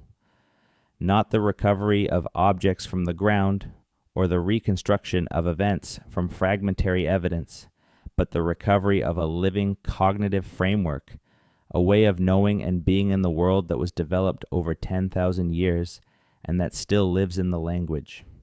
The 10,000 years of unrecorded Canadian history are not simply a gap to be filled by archaeologists and geneticists and linguists, important as that work is. They are a challenge to the way we think about what history is and what it is for. If history is only what was written down, then the history of humanity begins 5,000 years ago in Mesopotamia, and everything before that is prehistory, a kind of undifferentiated past without the particularity and agency that we associate with historical actors. And everything that was never written down, which includes the entire pre-contact history of Canada and most of the history of humanity in most places and times, is relegated to the category of the primitive or the prehistoric, a category that has historically been used to deny historical agency and cultural legitimacy to the people it was applied to. But if history is the full record of human experience in time, then the history of Canada is 10,000 years long at a minimum, and it includes all the complexity and richness and tragedy and achievement that 10,000 years of human life in a challenging and rewarding landscape produced. The challenge is methodological and ethical simultaneously. Methodological because the evidence for pre-contact history is different in kind from written sources and requires different methods of interpretation, methods that are still being developed and refined. Ethical because the people whose history is being reconstructed are present, and their communities have interests and perspectives that must be respected in the process of reconstruction. The most successful models of pre-contact historical research in Canada today are the ones that treat indigenous communities as partners and authorities, rather than as objects of study or as informants providing data for academic interpretation. When the knowledge keepers and the archaeologists work together, when the oral traditions and the physical evidence are interpreted in dialogue rather than in parallel tracks that never meet, the results are more accurate, more complete, and more useful than either tradition can produce alone. This is not a concession to political pressure or an abandonment of scholarly standards. It is an acknowledgement that the people who maintain the knowledge, traditions of the pre-contact world across 10,000 years are the most reliable interpreters of the evidence those traditions preserved, and that excluding them from the interpretive process produces worse history, not better. The final truth about the 10,000 years of unrecorded Canadian history is this: it was never truly unrecorded. It was recorded in stone, in the medicine wheels and the pictographs, and the petroglyphs, and the clam garden terraces, and the buffalo drive lanes and the copper mines. It was recorded in bone, in the layers of bison, remains at Head Smashed Inn, and the graves at Port au Choix, and the pit houses of Keatley Creek. It was recorded in the earth itself, in the charred seeds and the pollen profiles, and the isotopic ratios that tell us what people ate and how they moved, and how the landscape changed under their management. It was recorded in languages, hundreds of them, each one an archive of the knowledge accumulated by the people who spoke it over thousands of years of intimate engagement with the land. It was recorded in ceremonies, in the potlatches and the sun dances and the Mediwiwin initiations and the tobacco offerings and the sweat lodges and all the other ritual forms through which knowledge was transmitted and tested and confirmed across generations. It was recorded in stories, in the creation narratives, and the trickster tales, and the historical accounts, and the flood memories, and the descriptions of animals and landscapes that encode real knowledge in narrative form. And it was recorded in people, in the bodies and the memories and the cultural competencies of the millions of people who carried it forward, generation after generation, until the catastrophe came and thinned their numbers and disrupted their institutions and suppressed their ceremonies and separated their children from their communities. What was lost was not the record. The record existed in all those forms, in extraordinary detail and depth. What was lost, in part, was the capacity to read it. The knowledge keepers who could interpret the records, who carried in their memories the keys that made the other forms of recording intelligible, were reduced in number and continuity to the point where many of the records could no longer be read. What is happening now in the language revitalization programs and the collaborative archaeological research and the traditional knowledge documentation projects and the resurgence of ceremony is the recovery of the capacity to read. Not a full recovery, not yet, perhaps never fully, but a recovery that is making the records more legible with every passing year.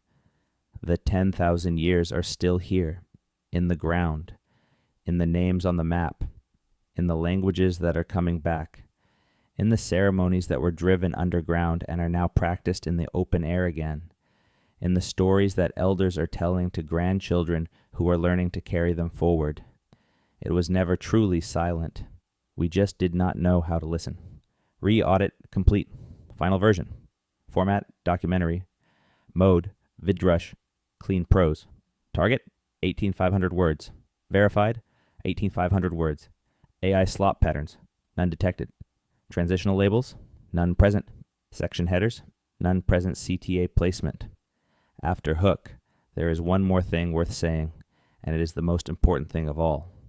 The 10,000 years we have been tracing were not prehistory. That word prehistory carries within it a hidden assumption, the assumption that history begins with writing, that the lives and achievements of people who did not write are somehow prior to the real story, preliminary sketches for a civilization that had not yet arrived. It is a word that has been used to diminish and to dismiss, to consign the most of human experience to a category below the threshold of significance. The 10,000 years we have been tracing were history. Full, consequential, richly textured human history. The political innovations of the Haudenosaunee Confederacy were as significant as anything happening in Europe in the same centuries. The ecological management of the Northwest Coast peoples was as sophisticated as anything in the Old World. The astronomical knowledge encoded in the medicine wheels was as carefully developed as any contemporary tradition of sky watching. The trade networks that moved copper and obsidian across the continent were as economically significant as any contemporary system of long-distance exchange. None of this requires pretending that the pre-contact world was a paradise, or that conflict and suffering and failure did not exist within it, or that the peoples of pre-contact Canada were somehow exempt from the human capacity for violence and injustice. They were not. The history we have been tracing includes wars and conquests and the displacement of peoples by other peoples and the collapse of civilizations and all the other familiar elements of human history everywhere. But it also includes the creativity and the resilience and the beauty and the wisdom that human beings everywhere demonstrate when they engage seriously with the challenge of living together in a difficult world over long periods of time. The 10,000 years of Canadian history that were never written down in alphabetic text contain all of that. The fragments we can recover are enough to see the outlines of what was there. The work of recovery is worth doing. The history is worth knowing, because it is the history of this land, and no one can fully understand where they are without knowing something about what came before.